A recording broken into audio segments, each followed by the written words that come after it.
Bonjour à tous et bienvenue sur ma chaîne Pause Créative. Il y a quelque temps, je vous présentais une vidéo sur la théorie des couleurs et comment créer une roue chromatique. Aujourd'hui, je vais vous montrer comment utiliser les complémentaires, à quoi elles servent et comment les utiliser pour nos peintures.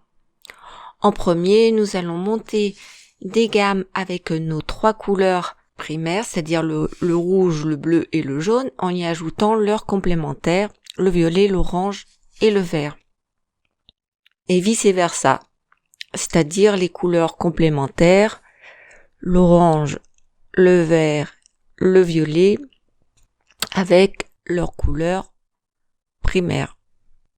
Ah oui, j'ai oublié, je vais vous donner une petite astuce pour vous souvenir quels sont les complémentaires de nos couleurs primaires. Par exemple, là, nous avons notre couleur primaire, c'est-à-dire le rouge. Qu'est-ce qu'il nous manque? Il nous manque le bleu et le jaune, qui nous donnent du vert. Ici, nous avons notre couleur primaire, le bleu. Qu'est-ce qui nous manque? Il nous manque le rouge et le jaune. Donc, le rouge plus le jaune égale orange. Ici, nous avons notre couleur primaire, le jaune. Qu'est-ce qui nous manque? Le rouge et le bleu. Rouge et plus bleu égale violet. Donc c'est une petite astuce qui peut nous servir quand on a un petit trou de mémoire. Voilà. Allez, on y va cette fois-ci.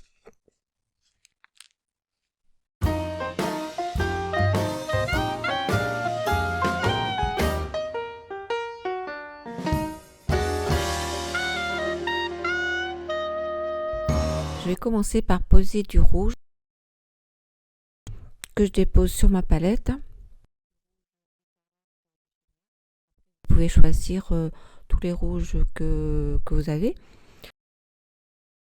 Et je vais venir y ajouter sa couleur complémentaire, c'est-à-dire le vert. Et vous pouvez constater, vous voyez, qu'en mettant juste un tout petit peu de vert, elle fonce la couleur rouge. Et en ajoutant chaque fois une pointe de vert, on obtient de nouvelles couleurs, de jolis rouges d'automne, roux, marron, qui font penser un peu même au burn sienna, terre de sienne brûlée. On va obtenir aussi du vert olive, ce qui peut être très intéressant lorsque vous faites donc des paysages. Bon, là ma caméra a eu un petit souci, donc je continue donc à monter des gammes avec ma couleur complémentaire, c'est-à-dire l'orange, et je vais lui ajouter le bleu, la couleur primaire. Et voyez, on obtient de jolis bruns, mais c'est des bruns même foncés parce que en fait j'ai utilisé du bleu outre-mer foncé, hein. Donc suivant le bleu que vous utilisez, vous allez obtenir d'autres teintes forcément. Là ici, ça nous fait penser au burnt umber, à l'ombre brûlée.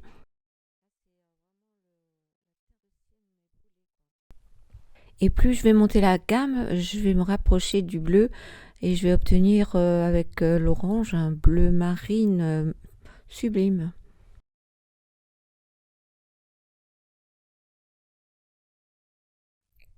Maintenant, je vais continuer avec ma couleur jaune et je vais lui ajouter donc sa complémentaire, le violet.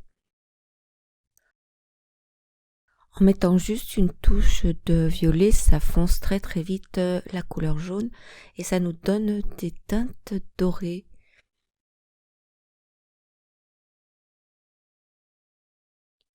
Cette couleur dorée peut être aussi intéressante pour mettre des ombres sur des zones de lumière.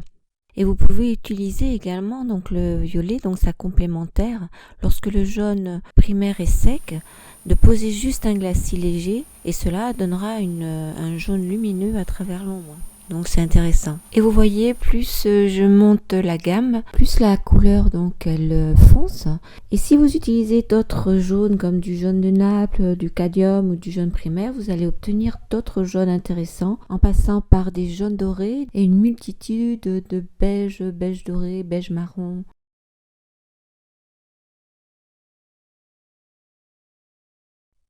Je vais d'ailleurs utiliser cette gamme pour réaliser la banane qui fera l'objet d'une prochaine vidéo. Je vais continuer mes gammes avec le vert, la complémentaire du rouge, Ensuite, la couleur primaire, le bleu outre-mer, avec sa complémentaire, l'orange, et la complémentaire violette avec le jaune. Pour cela, je mets ma vidéo en accéléré. Pour cette gamme, en ajoutant du rouge à ma complémentaire, c'est-à-dire le vert, je vais obtenir des teintes de plus en plus chaudes. Précédemment, c'était le contraire puisque c'est-à-dire avec mon rouge, mon orange et mon jaune, en leur ajoutant le vert, le bleu et le violet, c'est-à-dire des couleurs froides, j'obtenais des teintes de plus en plus froides. Donc l'utilité de faire ces gammes, c'est vraiment d'avoir un support qui nous permettra de pouvoir regarder, de choisir quelle teinte froide ou quelle teinte chaude que l'on veut appliquer sur nos aquarelles. Avec les couleurs complémentaires, on peut obtenir des contrastes qui dégagent une certaine énergie, une certaine vigueur. Par exemple, si on utilise du rouge et à côté on va mettre une pointe de vert, ça va rendre le rouge encore plus lumineux. Ou alors le bleu à côté d'un orange, que le violet à côté d'un jaune, etc. Donc voilà, c'est vraiment intéressant. Et qu'est-ce que je voulais dire, je vous parlerai peut-être dans une autre vidéo, enfin si vous êtes intéressé bien sûr, comment réaliser des ombres chaudes, des ombres froides. Et bien sûr en regardant nos gammes et puis aussi notre cercle chromatique qui est vraiment très important pour pouvoir choisir correctement les teintes pour nos aquarelles.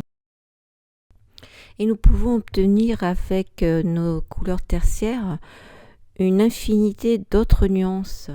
Elles se font face les unes aux autres et elles permettent de refaire d'autres nuances complémentaires. Et on peut donc élargir le choix de nos couleurs pour réaliser par exemple des dégradés de rouge, rouge orangé, jaune orangé, etc. Donc voilà, on arrive à la fin de la vidéo. J'espère qu'elle vous aura plu. Donc vous voyez, on peut utiliser juste 3 couleurs primaires, nos complémentaires et réaliser de multitudes de gammes parce que vous pouvez utiliser de différents jaunes, de différents rouges, de différents bleus.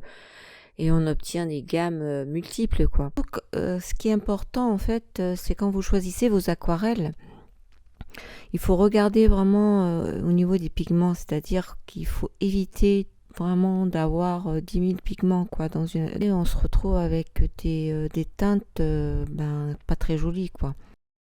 Bon allez, j'arrête de parler. Je vous souhaite à tous de passer une très belle semaine et je vous remercie d'avoir regardé ma vidéo. Et je vous dis à tous à la prochaine. Bye.